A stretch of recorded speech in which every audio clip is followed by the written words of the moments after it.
کہ بہت سارے بھائیوں کو یہ غلط فہمی ہے کہ اگر ہم دین سے دور ہوں، نمازیں چھوڑتے ہوں، اللہ کی نافرمانی کرتے ہوں اور زندگی میں مصیبتیں آتی ہیں تو لوگ یہ کہتے ہیں کہ چلو اللہ نے ہم نے اللہ کو ناراض کیا، اللہ تعالیٰ نے مصیبت ڈال دی۔ لیکن وہیں اگر کوئی آدمی نمازوں کا پابند ہے، دینی احکام کا خیال رکھتا ہے، زندگی میں شریعت اسلامیہ کی پابندی کرتا ہے، اس کی زندگی میں اگر مصیبتیں آتی ہیں، آپ نے دیکھا ہوگا بہت سارے نادان بھائی، ناسمجھ بہنیں ایسی بھی ہوتی ہیں، وہ یہ کہتی ہیں یہ ساری مصیبتیں ہمیں ہی کیوں آتی ہیں، حالانکہ میں نمازوں کا پابند ہوں، میں اللہ تعالیٰ کی شریعت کی پابندی کرتا ہوں، فلاں آدمی کی طرح میری کمائی حرام کی نہیں ہے، فلاں آدمی کی طرح میں دین بیزار نہیں ہوں، دیکھو وہ اپنے بچوں کو کتنا آزاد چھوڑا ہوا ہے، میں اپنے بچوں کو کتنی دین کی پابندی، دین کی تعلیم دیتا ہوں، میری زندگی میں آزمائشیں کیوں آتی ہیں؟ میرے بھائی یہ بات یاد رکھو کہ مصیبتیں، تکلیفیں، پریشانیاں اگر کسی نیک بندے کی زندگی میں آتی ہیں، نیک بندے کو یہ سمجھنا چاہیے کہ ہمیشہ مصیبتیں اللہ کی طرف سے سزا ہی نہیں ہوا کرتی، بلکہ مصیبتیں اکثر آدمی کا درجہ بلند کرنے کے لیے بھی آتی ہیں۔ پیارے نبی صلی اللہ علیہ وسلم نے کتنی پیاری بات، کتنی بڑی بات اللہ کے نبی نے بیان فرمائی۔ کہا آپ صلی اللہ علیہ وسلم نے اشد الناس بلاء الانبیاء ثم الامثل فالامثل، دنیا میں سب سے سخت آزمائش انبیاء کی ہوتی ہے، اور پھر جو آدمی نبی سے جتنی مشابہت رکھے گا، جتنا زیادہ دیندار ہوگا، اتنی ہی زیادہ اس کی آزمائش سخت ہوگی۔ کیا مطلب؟ زندگی میں اگر مصیبت آ رہی ہے، تکلیف آ رہی ہے، تو اس حقیقت کو یاد رکھو، اس پہ شکوہ و شکایت کرنے کے بجائے مومن کے دماغ سے اگر سوچو اور مومن کی نظر سے اگر دیکھو، یہ اللہ تعالیٰ سے قریب ہونے کا ایک موقع ہے۔ میں آپ کو ایک مثال دیتا ہوں، سنو۔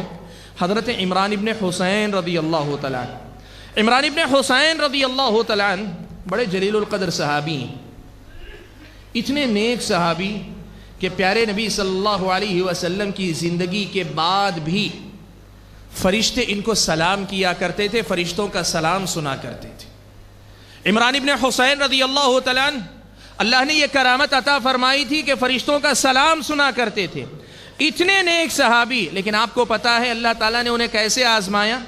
زندگی کے 30 سال تک بستر پر لیٹے رہے، ایک ایسی بیماری نے آ لیا جس کے نتیجے میں سارا جسم مفلوج ہو گیا، سارا کا سارا جسم مفلوج ہو گیا، بستر پر پڑے ہوئے 30 سال زندگی کے انہوں نے گزارے، اور حالت یہ کہ قضاء حاجت کے لیے بھی اٹھ نہیں سکتے تھے، جس تخت پر لیٹے ہوئے تھے لوگوں نے اسی میں سوراخ کر دیا تھا، قضاء حاجت کا معاملہ بھی وہیں انجام پاتا تھا۔ نیک اتنے کہ فرشتے سلام کریں، آزمائش اتنی کہ بستر پہ 30 سال تک اللہ تعالیٰ نے لٹایا ہوا ہے۔ میرے بھائیوں، یہ کوئی معیار نہیں ہے کہ ہم اگر نیک ہیں تو ہماری زندگی میں مصیبتیں نہیں آنی چاہیے۔ معیار یہ ہے کہ اگر اللہ تعالیٰ نے ہم اور آپ کو آزمایا ہے، یہ موقع ہے کہ ہم اپنے آپ کو اللہ تعالیٰ سے قریب کر لیں، اللہ تعالیٰ سے اور اپنے آپ کو نزدیک کر لیں، اللہ تعالیٰ سے اپنے آپ کو اور قریب کر لیں۔ کیوں؟ اس لیے کہ مصیبت ہمیشہ سزا نہیں ہوا کرتی، مصیبتیں، مشکلات، تکلیفیں اکثر آدمی کے درجات بلند کرنے کا باعث بنا کرتی ہیں۔ اس حقیقت کو ہمیشہ یاد رکھو، اور میرے بھائیوں زندگی میں اس حقیقت کو یاد رکھو، اللہ تعالیٰ نے اگر مجھ کو اور آپ کو آزمایا، کسی بھی سطح پہ آزمایا ہو، فرد کی حیثیت سے، ایک گھر کی حیثیت سے، عائلی زندگی کے اندر، ایک قبیلے کے اندر، ایک بستی محلے کے اندر، یا بحیثیت قوم پوری قوم کو آزمایا ہے، اس حقیقت کو یاد رکھو کہ یہ آزمائش ایمان کے لیے ضروری ہے۔ اللہ تعالیٰ آزماتے ہیں، اللہ تعالیٰ کا یہ دستور ہے، یہ قانون ہے کہ اللہ تعالیٰ لوگوں کو آزماتے ہیں۔ میں نے حمد و صلات کے بعد جو آیت کریمہ آپ حضرات کے سامنے پڑھی، سورہ عنکبوت کی ابتدائی آیت میں اللہ تعالیٰ نے یہی بات بیان فرمائی، کہا احسب الناس ان يتركوا ان يقولوا آمنا وهم لا يفتنون، کیا لوگوں نے یہ سمجھ رکھا ہے کہ اگر وہ کہیں گے کہ ہم ایمان لے آئے تو ان کو چھوڑ دیا جائے گا اور انہیں آزمایا نہیں جائے گا؟ لوگوں نے یہ سمجھا ہے کہ ہم اگر کہہ دیں کہ ایمان لائے تو ہم کو چھوڑ دیا جائے گا، ہمیں آزمایا نہیں جائے گا؟ اللہ تعالیٰ نے یہ حقیقت بیان فرمائی، اگر کوئی ایسا سوچتا ہے، ایسا سمجھتا ہے، اس کا سوچنا، اس کا سمجھنا غلط ہے۔ وَلَقَدْ فَتَنَّ الَّذِينَ مِن قَبْلِهِمْ، اللہ تعالیٰ نے کہا دیکھو تم سے پہلے جتنے بھی ایمان والے ہوئے ہم نے ان کو آزمایا ضرور ہے۔ جب تم سے پہلے والے لوگوں کو ان کے ایمان کی وجہ سے آزمایا گیا ہے تو تمہیں نہیں آزمایا جائے گا؟ تمہاری زندگی میں آزمائش نہیں آئے گی؟ فَلَيَعْلَمَنَّ اللَّهُ الَّذِينَ صَدَقُوا وَلَيَعْلَمَنَّ الْكَاذِبِينَ۔ اللہ تبارک و تعالی دیکھنا چاہتے ہیں، زبان سے تم نے کہا ہم اللہ کے بندے ہیں، اللہ دیکھنا چاہتے ہیں کہ آزمائش کے وقت میں بھی بندگی کے تقاضے پورے کرتے ہو کہ نہیں کرتے ہو۔ تم کہتے ہو ہم نبی کے امتی ہیں، اللہ تعالیٰ دیکھنا چاہتے ہیں مصیبتوں میں نبی کی سنت کا خیال رکھتا ہے، نبی کی اتباع کو تم ذہن میں رکھتے ہو، نبی کے احکام کی پیروی کرنے کا خیال رکھتے ہو کہ نہیں رکھتے ہو، اللہ تعالیٰ آزمانا چاہتے ہیں۔ تم کہتے ہو ہم مسلمان ہیں، ہم فرما بردار ہیں، اللہ تعالیٰ دیکھنا چاہتے ہیں کہ تم موافق حالات میں تو مسلمان ہو، نا موافق حالات میں تمہارا اسلام کس درجے کا ہے، تم کس درجے کے مسلمان ہو، کیا موافق حالات میں جو دعویٰ ہے نا موافق حالات میں بھی ویسی ہی بندگی تم کرتے ہو۔ اللہ تعالیٰ یہ دیکھنا چاہتے ہیں۔ فَلَيَعْلَمَنَّ اللَّهُ الَّذِينَ صَدَقُوا وَلَيَعْلَمَنَّ الْكَاذِبِينَ۔ بھائیو، ایمانی زندگی آزمائش کے بغیر ادھوری ہوتی ہے۔ آزمائش سے ایک آدمی کا ایمان مکمل ہوتا ہے، آزمائش سے ایک آدمی کو موقع ملتا ہے کہ وہ اپنے آپ کا جو دعویٰ زبانی ہے اس دعوے کو عملی شکل دے سکے۔ زندگی میں یہ آزمائش ضروری ہے، اور قرآن مجید میں تو اللہ تعالیٰ نے یہ بات بیان فرمائی کہ ام حسبتم ان تدخلوا الجنہ وَلَمَّا يَأْتِكُمْ مَثَلُ الَّذِينَ خَلَوْا مِن قَبْلِكُمْ۔ لوگو، اللہ تعالیٰ نے تمہیں اگر آزمایا ہے، اگر تمہیں آزمایا ہے، تمہاری آزمائش کیا ہے؟ کسی کو اللہ تعالیٰ نے فقر و فاقے میں رکھا ہوگا، کسی کو اللہ نے بیمار کر دیا ہوگا، کسی کو اللہ تعالیٰ نے کسی ذہنی پریشانی میں مبتلا کیا ہوگا، کوئی اپنی اولاد کی طرف سے پریشان ہوگا، کوئی اپنے کاروبار کی طرف سے پریشان ہوگا۔ تمہاری جو بھی پریشانی ہے ذرا بتاؤ تو صحیح، کیا تم وہ اس آزمائش کے مرحلے سے گزرے ہو جس مرحلے سے تم سے پہلے والے لوگ گزر چکے؟ ام حسبتم ان تدخلوا الجنہ، کیا تم نے یہ سمجھ رکھا ہے کہ تم ایسے ہی جنت میں چلے جاؤ گے؟ وَلَمَّا يَأْتِكُمْ مَثَلُ الَّذِينَ خَلَوْا مِن قَبْلِكُمْ، حالانکہ ابھی تمہیں ان حالات کا سامنا نہیں کرنا پڑا جن حالات کا تم سے پہلے والے لوگوں کو سامنا کرنا پڑا تھا۔ بھائیو، شکر کرو اللہ تعالیٰ کا کہ اگر ہم آج آزمائش میں ہیں پھر بھی اللہ تعالیٰ نے ہماری ایمانی کمزوری کو ذہن میں، اللہ تعالیٰ نے ہماری ایمانی کمزوری کا حساب رکھ کر، ان کا حساب رکھتے ہوئے اللہ تبارک و تعالیٰ نے آزمائش کو بھی بہت ہلکا رکھا ہے۔ سنو، صحیح بخاری کی روایت ہے، حضرت خباب ابن ارت رضی اللہ تعالیٰ عنہ پیارے نبی صلی اللہ علیہ وسلم کے ان صحابہ میں سے ہیں جنہوں نے مکے کے ابتدائی دور میں اسلام قبول کیا۔ آپ کو پتہ ہے مکے کے مشرکوں نے صحابہ کو بڑی سخت تکلیفیں دی۔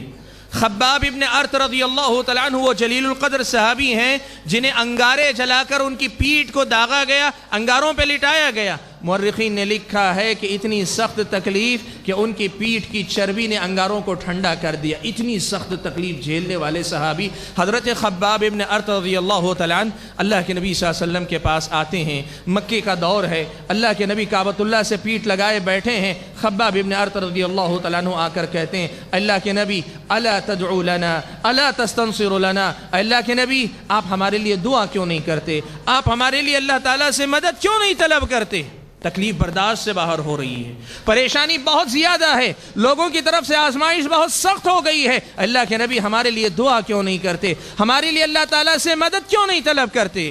میرے بھائیو، زندگی میں کیسی ہی مصیبت میں ہو، نبی کے اس جواب کو یاد رکھنا۔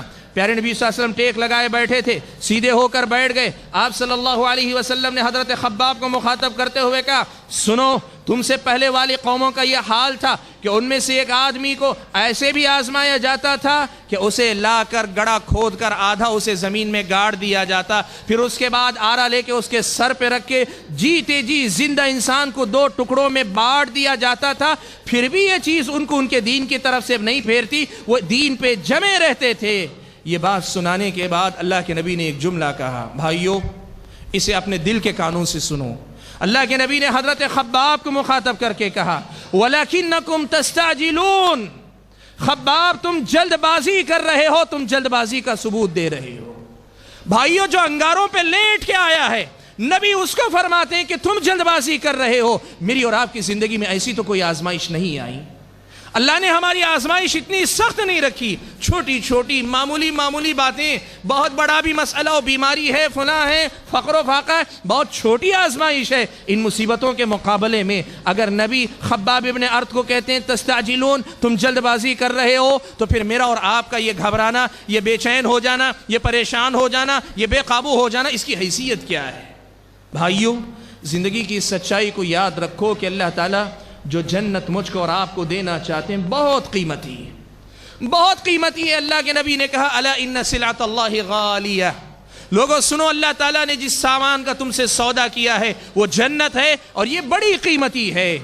اتنی قیمتی جنت کو کیا تم ایسے ہی حاصل کر لو گے؟ ام حسبتم ان تدخلوا الجنہ ولما یأتکم مثل الذین خلو من قبلکم، کیا تم نے یہ سمجھ رکھا ہے جنت میں ایسے ہی چلے جاؤ گے؟ حالانکہ ابھی تمہیں ویسے نہیں آزمایا گیا جیسے تم سے پہلے والے لوگوں کو آزمایا گیا تھا۔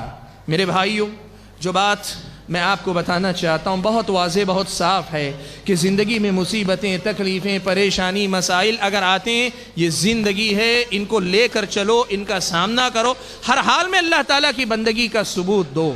وہ آدمی اچھا مسلمان نہیں جو موافق حالات میں تو اللہ کی بندگی کرتا ہے لیکن مخالف حالات میں نافرمان ہو جائے۔ اللہ تعالیٰ کا بندہ اچھے وقت میں رہے، برے وقت میں اللہ تعالیٰ کو بھول جائے، یہ اچھا مسلمان نہیں ہے۔